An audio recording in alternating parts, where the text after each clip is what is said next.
very important topic. And the topic is diversity. Diversity, in one word, means difference. And we're all very different. Every single one of us is different. We have different names, we have different ages, we're at different stages of life, we like different things, different foods, we have different hobbies, we're good at different things. Some of us are taller, shorter, lighter, we're from different places. So we're all different. We like different hobbies, we're good at different things, we're all special. So I have a question. What makes you special? What do you think makes you special? What are you most proud of about yourself? I, for instance, I'm very proud to be a mother of twins. That's one thing I'm proud of. So let me ask you. I'll ask Auntie Funke first so that it'll give you, a young adult, some time to think about what you're good at or what you're proud of. Let's just share this morning before I start. Auntie Funke, what are you proud of? What do you think you're good at? What makes you special? One of the many things is the fact that I'm very passionate about children and their growth, and I'm glad to have the opportunity to impact. Thank you. Excellent. So should I pick randomly? Yes, Damilola.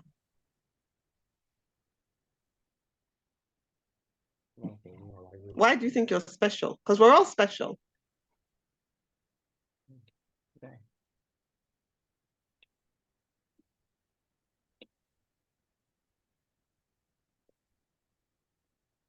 Damilola, are you there? Does someone else want to give it a go?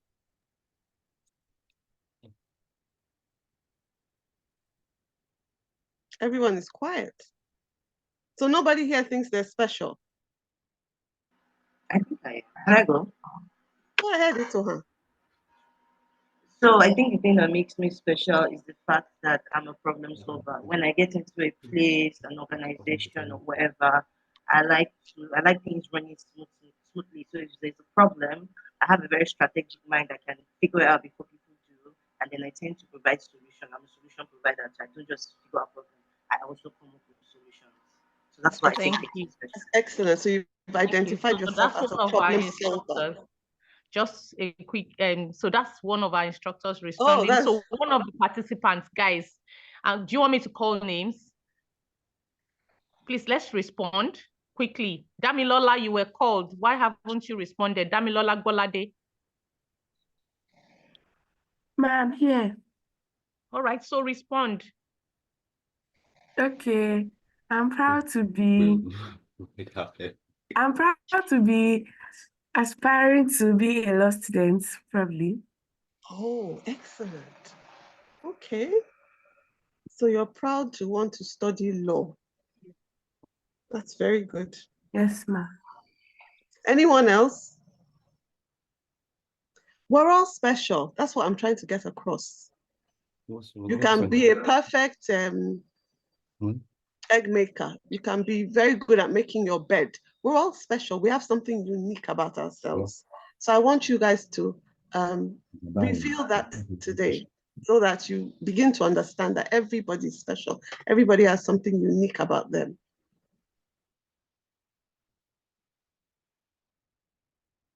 Anybody else want to have a go?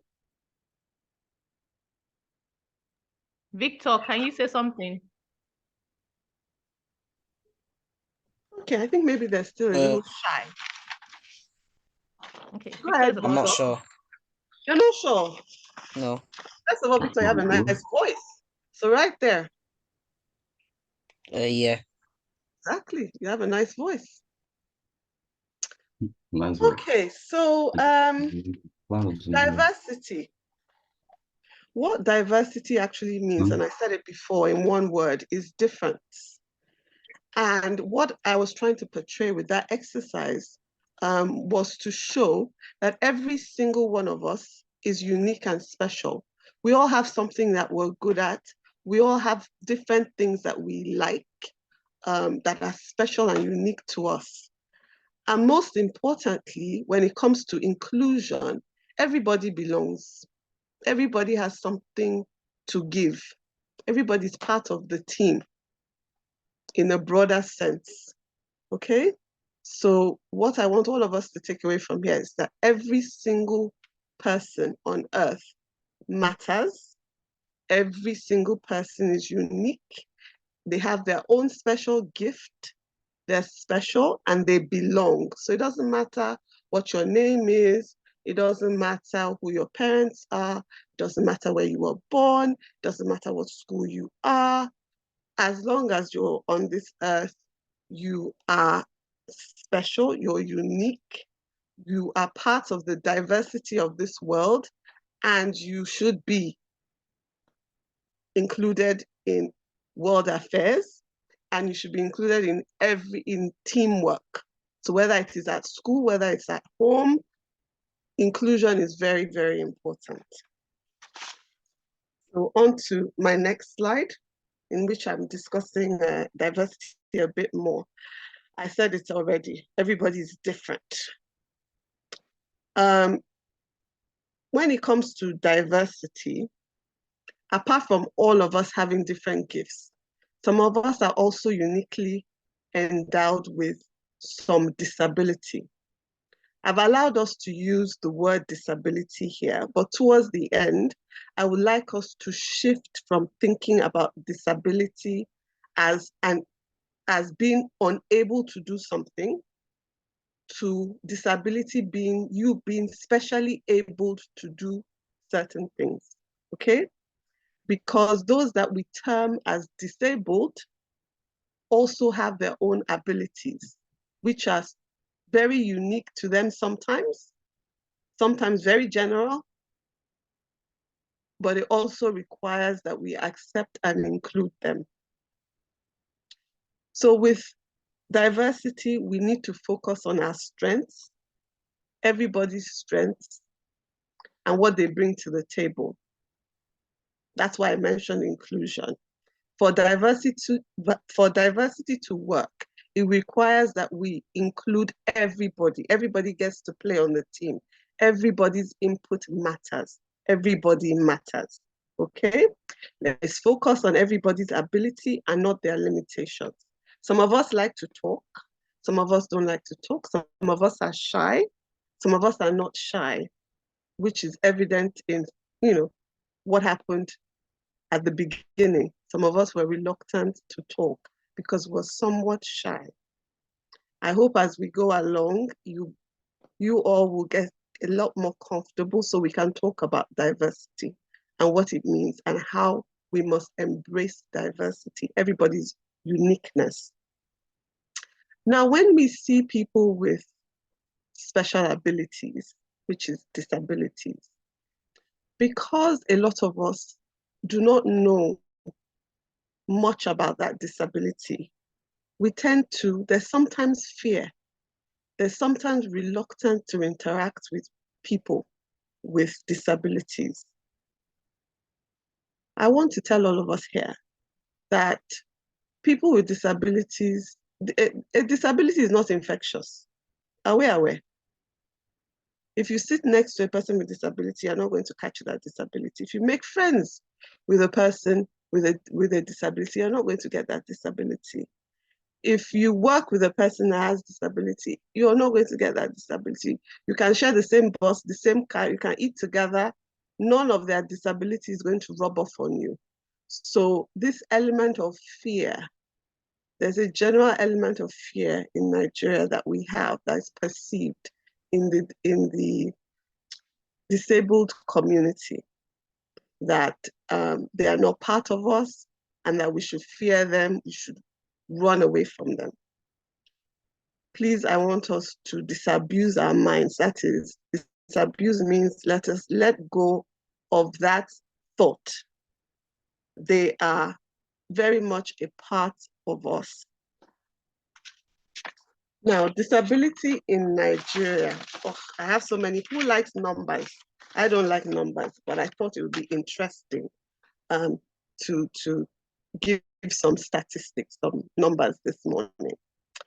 So now the world's population, I got this from the United Nations statistics for 2024. It is estimated that the world population will be just less than 8 billion. So I rounded it up to 8 billion. 20% of that 8 billion live in Africa. Okay?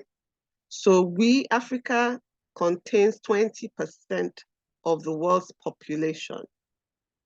The continent with the largest population is Asia. They have 60% of the world's population living in Asia. 10% of the world's population live in Europe, 5% in America. Now, of that 8 billion, who wants to guess the percentage of people that have a disability in the world? Can anyone guess? Any guesses? You can type it up.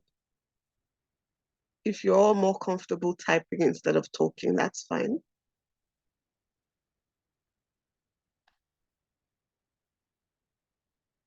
Let me check. No clue. Yeah. Okay, somebody's okay, typing. Isaac said, one person said 2 billion, another person said 30%, 24%, we're almost there. It is, according to statistics, it is 15%. But I want us to know that statistics in Africa, there are not that many statistics. So we believe that worldwide, it's at least 20 to 25%. But what WHO says the figure is 15%, so we'll work with that. Now, there are different types of disabilities, different. Does anybody know types of disabilities? So we can talk about them. Please write in the chat if you don't want to talk. Please, let's make this fast, guys, so that we can engage and then we can go to class very quickly. Iron, do you know any disability? What? Do you know anybody that has a disability? Have you seen anybody with a disability? And give an example if you know. Well, yesterday I saw someone with autism. Okay. All right. All right. Thank you. There are majorly 3 types of disabilities. So you have physical disability, yes. Cerebral palsy is one of them. You have physical disability, where that person is handicapped in terms of perhaps with their legs or their hands, where you can actually see that the person has a physical disability. You can see it. It's quite visual. It's obvious to the eye. Then you have sensory disabilities, which aren't always so obvious. So what are termed as sensory disabilities are people that have disabilities with their sight. So someone who can't see or has a sight impairment, someone with hearing impairment, that's deaf, possibility of being deaf. Those that have sensory impairments with touch, taste, and smell. Now, we sometimes don't even realize that those are disabilities. I don't know if you guys remember during the COVID, for those people, did anyone here get COVID? One of the symptoms of COVID that time was that a lot of people lost their sense of taste and their sense of smell, which means they couldn't even taste what they were eating and they couldn't smell anything. Now, I had COVID and that happened to me. I didn't even know it was when, I'll tell you the story about it. So I cooked a meal. I wasn't feeling too well. I cooked a meal and I was eating. And my family, we all sat down to the meal.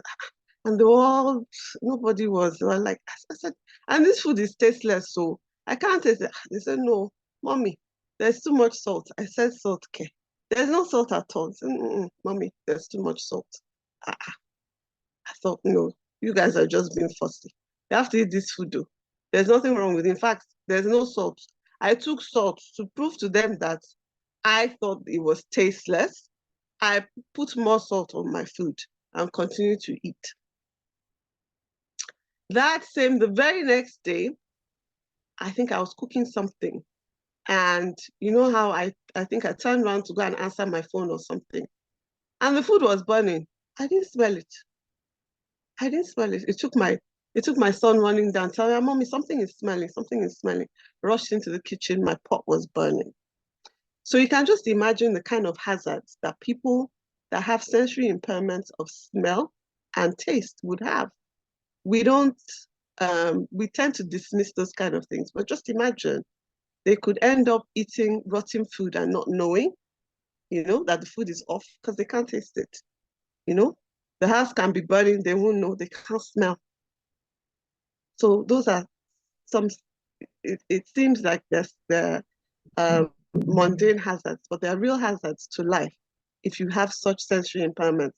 And I'm told that a few people that had COVID, they never recovered their sense of smell and taste. So that's a disability right there. Okay, so after sensory impairment comes the other one, which is mental health disability. Now, the mental health disability should be split into two. So a mental health disorder occurs after birth due to some kind of occurrence. So you can have people who are suicidal, who are schizophrenic, based on some event, a series of occurrences in their lives that have resulted in a mental disorder. Now, there are other types of disabilities which are listed under mental disabilities, but they're actually very different. These are called neurodevelopmental. And these are conditions that affect the brain's development and function. And actually, people who have neurodevelopmental conditions were born with it. They were born like that.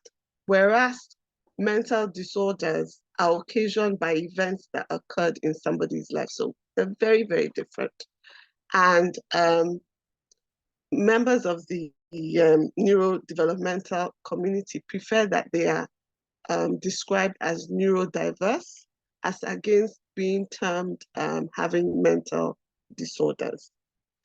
So I'd like us to note that. Now, something else, in terms of education, how likely is it that a child with a disability in Nigeria of today will be well educated? It's not likely, is it? In America, 90% of children with disabilities finish secondary school. In Africa, statistics say only about 10%, in fact, less than 10% finish secondary school. I didn't say go to university. I said finish secondary school. In Nigeria, the figures are said to be much worse. Okay?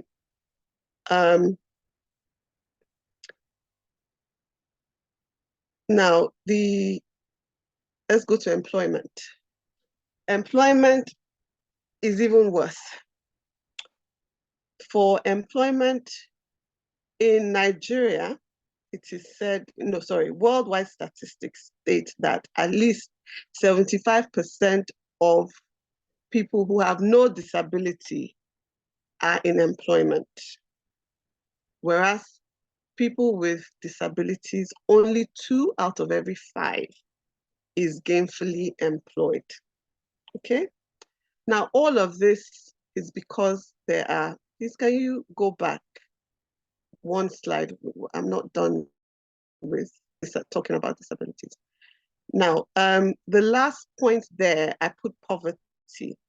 It actually should be barriers to advancement of persons with disabilities. The barriers is actually the major barrier to a person with disability being able to develop to their full potential. That is with education, with everything, with care, with just being able to live their best life, is actually the mindset and the mindset of the society. In Nigeria, unfortunately, not much is expected of people with disabilities. So they actually don't get access to education. They don't get access to transportation. They don't get access to public spaces.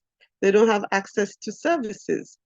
So most of them, 9 out of 10 persons with disabilities in Nigeria, in Africa, lives below the poverty level, which means the possibility of a person with disabilities being successful in Nigeria is very, very low. And we need to change this. We need to change the narrative. And I'm going to tell you why. Because persons with disabilities are actually very, very gifted.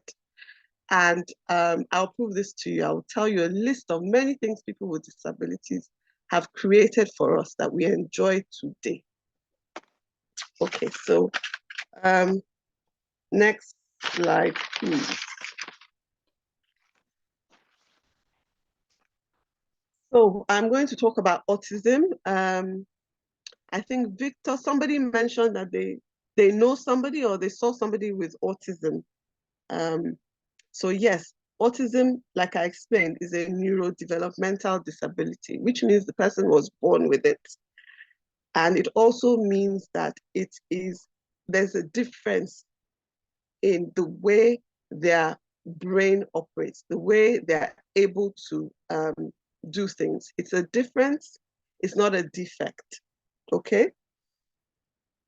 Autism is known as the true definition of diversity because there are different, a spectrum means a great number of things. So you can be on the lower end of the spectrum and another person can be on the higher side of the spectrum.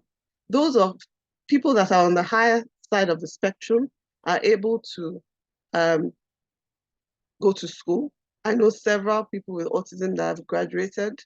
I know one person who has a master's. I know another person who's a professor in Oxford University, so the sky is the limit for people with autism. It's a difference in learning, and all we need to do is spend time, make that extra effort to teach them in a way that they can learn. They're not untrainable, they're not unteachable, and they can learn. There's just a different way. And every single one of them is unique. They're unique in their gifting and they're unique in their abilities. On the slide, I will just run through a bit. So typically, common characteristics of a person with autism. Oh, and look, just let me say, in terms of autism, the statistics are this. 1 out of every 100 people, so 1% of the world's population is on the autism spectrum. So out of 100 people, 1 person has autism, okay? And please note that autism goes undiagnosed in Africa and many parts of Asia. So that figure is possibly higher. So just to know, that is why it's important that autism, the neuro developmental disability, is understood, because you will come across persons with autism in your lifetime. You work with them, you go to school with them. All they need is inclusion, acceptance, understanding, as with other persons with disabilities, okay? Now, common characteristics. Difficulty, first slide says difficulty initiating and maintaining conversation. The main difficulty for people with autism is communication. They have a communication deficit, okay? So that's the one trait that goes across. Some of them lack the ability to speak, while some others talk non-stop. They don't even know when to not talk. They can have conversations with themselves about topics that they're very, very interested in. And if a person with autism is interested in a topic, they know it very, very well. If they're interested in something, they know it very, very well. That's their special gifting. There's differences in gestures and facial expressions, and they find it difficult to make and maintain eye contact. They actually say that it's actually hurtful to them. So you find a lot of them that don't make eye contact. And just because a person is not making eye contact with you doesn't mean that they're not listening to you. It doesn't mean they don't see you. And so it's something that we also need to learn, that for some people it's actually difficult to make eye contact. Some people just find it very painful. So it's something we need to know as we go through life, that it's painful for some people. So if somebody is looking down all the time, can't look at you, looks at you fleetingly, looks away, don't be offended, don't feel insulted, just understand that it's difficult for that person to make eye contact and communicate with you at the same time. It's just something that they are not wired, their brain is not wired to do it efficiently and effectively. Another thing is that they, which is a plus, they focus intensely on specific topics and objects. If they like something, if they're interested in something, they will know it like a dictionary. They're a Google of their interests. They know everything they're interested in. They know it. They can tell you everything about it. They tend to have repeated motor movements, speech, or routines. Quite often, persons with autism, they actually like routines. They thrive on routines. They do not like you to break their routine. If they do things in a certain way, they start their day in a certain way, they have to. That's their own way of coping. That's their own way of coping with the environment. That's their own way of coping with life. Everything, sameness. If they wake up at a particular time, they bath at a particular time, they bath in a particular way, they eat in a particular way, they sit on a particular seat on the table, they use a particular plate. That is just how they are managing to cope with the environment. So it shouldn't be something that we mock about or we destabilize for them, because it doesn't help them. If you want to help them, allow them have their routines that they have created that is safe for them. It is with their routines that they're able to thrive and give their own best to their immediate community and society at large. Another thing is that they also have sensory sensibilities. So a lot of them, you find sometimes that they're covering their ears, or like I said, covering their eyes when there's just too much stimuli, when the noise is too much, the crowd is too much, there are too many people, maybe babies crying, all those kind of things tend to destabilize them and upset them. So you can see sometimes, I don't know if you've seen what is called a meltdown, when a person with autism, even the rest of us that are typical in nature, sometimes we can have meltdown. It just means that the person is overwhelmed with their current environment. So if you notice somebody is having a meltdown and the person is on the autism spectrum, please allow them their safe space. Make sure they're in a safe environment, step away from them and allow them to regulate themselves, because they're totally dysregulated. They don't need extra stimulation. Extra stimulation means don't start talking at them, don't start screaming at them, don't start trying to move them. Just try and create a calm environment in the place that they are at that particular time. that will help them to regulate and get back to their normal selves. Now, I also want to talk about their strengths. I think we talked about that a bit. They pay very close attention to detail. They're very loyal and very, very honest. Very, very. And they're focused. They don't understand how to, because communication is quite difficult for them. They don't know how to, they don't know how to sugarcoat things. They don't know how to, it's either yes or no. It's either white or black. They don't know all those intricacies that we all develop over time. They don't understand those things, So they end up with a good trait, which is that they're very loyal and very honest. And also, I already mentioned that they're very focused on their interests. Now, just to buttress some of what I said in terms of autism, there are quite a few famous people that were said to be on the autism spectrum, even though they were never diagnosed. So I'll reel off some names for you. Albert Einstein, Isaac Newton, Charles Darwin, Mozart, Michelangelo, Steve Jobs, who developed Apple. And then there's Nikola Tesla. Now, Nikola Tesla is the one that developed the electric car. And if you notice, apart from the fact that it's a sustainability issue, it is green, so green, it's good for the environment. The electric car is also very silent. And that was part of what he was looking for in a car that would be silent. I told you that people with autism have an issue with noise. Now, there are also famous living people that have been confirmed to have autism. Elon Musk, who runs Tesla and owns Twitter. We all know who Elon Musk is.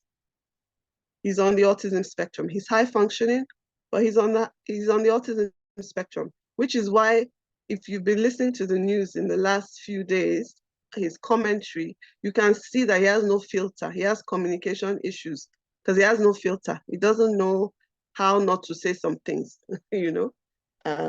So that's there. Your Auntie Funke mentioned that you guys did a bit of environment and sustainability.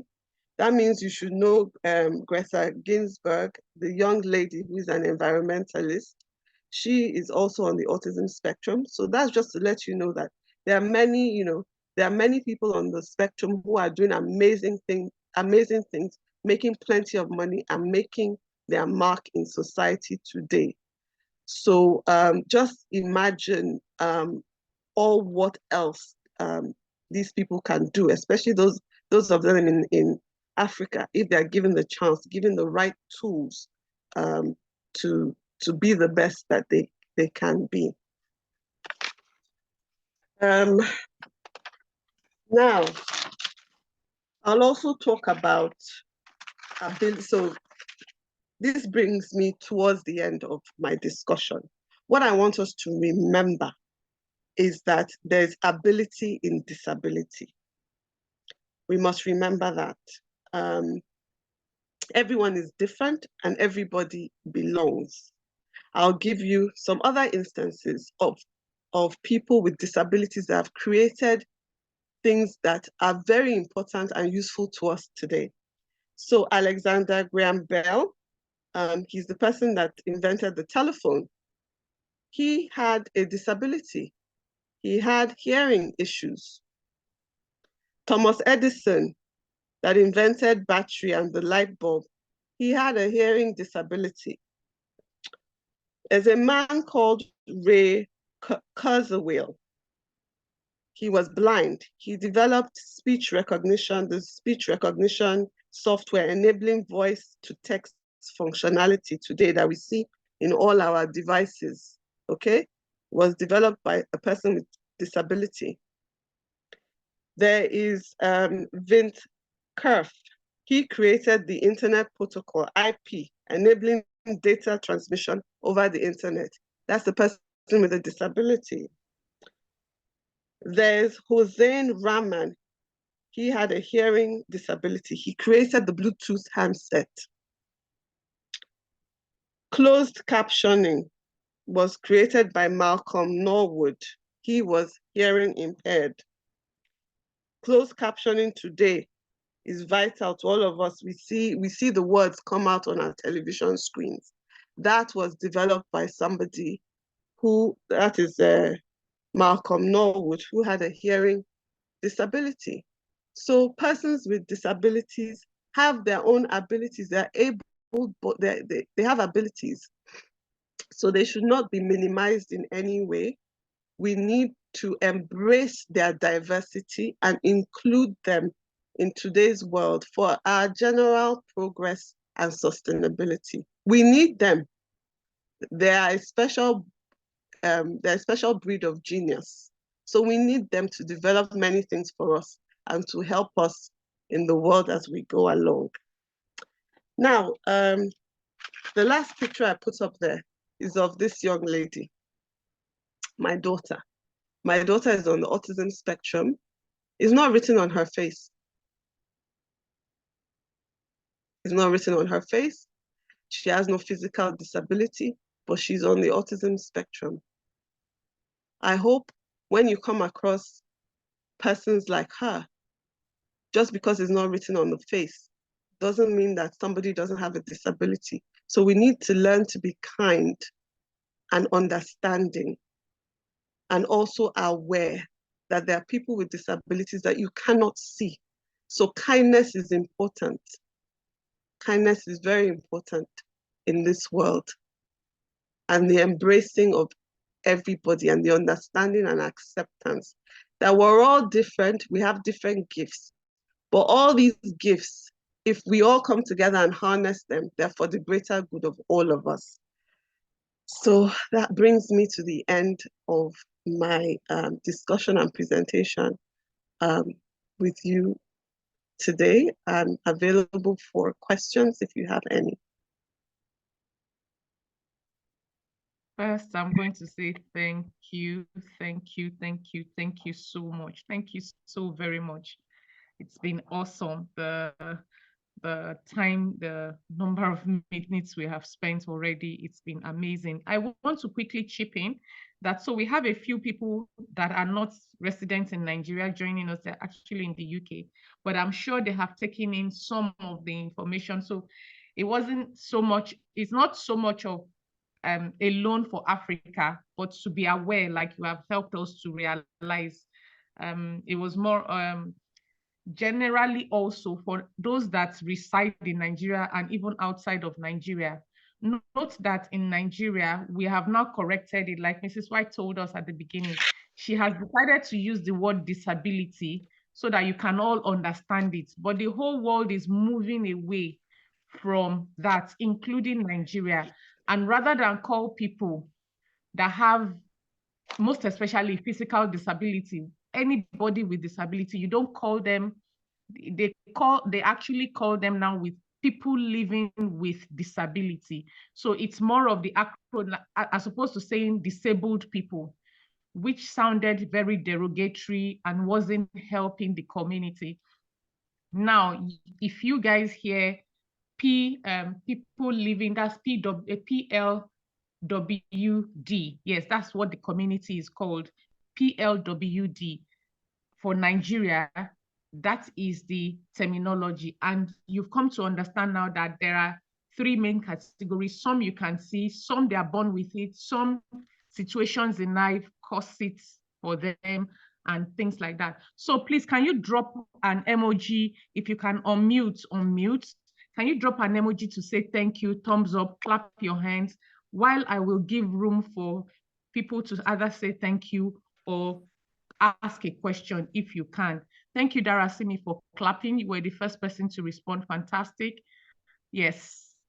Someone, yes. Thank you. Perfect. Thank you, Victor. We can see the emoji for clapping.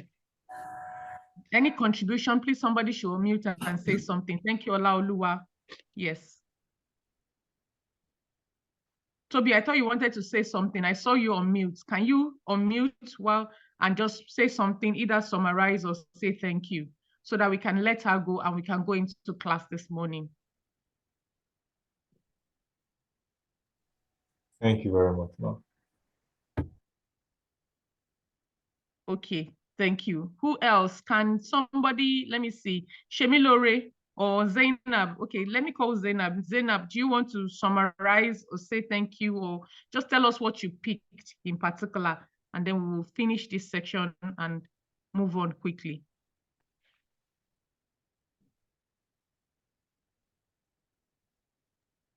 Good morning, Ma. Thank you for this. Good morning, Ma. Thank you for this beautiful